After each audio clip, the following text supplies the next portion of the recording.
100 for 100, the podcast for anybody that's a little bit new to the world of cinema.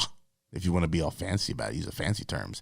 New to checking out movies. If you think you really want to hop into watching some films, you don't know where exactly to start. Well, I've done a good bit of the work for you. I compiled 100 movies that I think anybody new to film should watch, and then I ranked them from 100 to 1 because, yeah. And each one of these comes with a 100-word review attached to it. Put out one a day for the first 100 days of 2020. And today, we're at number 74. Now, yesterday we talked about Wonder Woman, the 2017 joint directed by Patty Jenkins, the movie that helped save the DCU. So if you didn't check that out, go ahead and do it.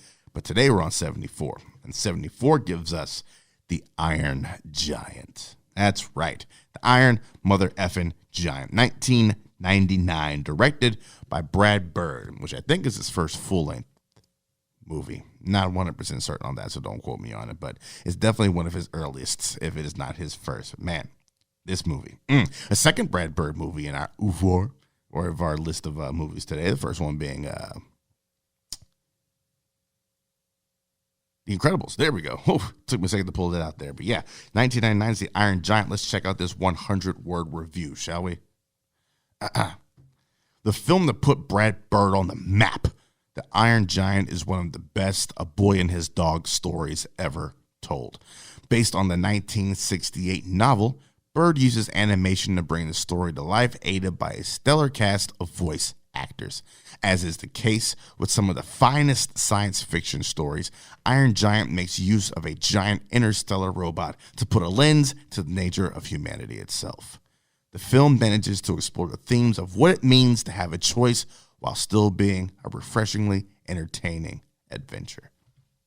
I came very late to the game watching The Iron Giant. Embarrassingly late. I didn't see it with this 1999, so I'm in high school. I'm a senior in high school at this point. I am not thinking about cartoon movies at this time. I was thinking about much more pleasant things. So yeah, I completely ignored this movie when it first came out. It took me years to sit down and watch it, and when I did, I was immediately ashamed of myself and my actions and what I had chosen not to check out, man. Never turn a blind eye to something just because it is not presented in a medium that you don't think you would enjoy. That's my life tip for you right there. I loved this movie. It's just refreshingly, I'm not gonna say nostalgic, but it's just got like watching this movie is like a warm, comfortable blanket in the winter when you're sick. That's what this movie is to me. And for some reason, I can't exactly detail why, but this movie, for some reason, always conjures up a comparison to The Rocketeer. I don't know why. I really don't know why. For some reason, it's in the same vein of fun and adventure is what I think this is. And that's what, I love a good movie about just a boy or a young girl or just a teen, early teen, a preteen, adolescent going on an adventure and doing something. And that's what this film is.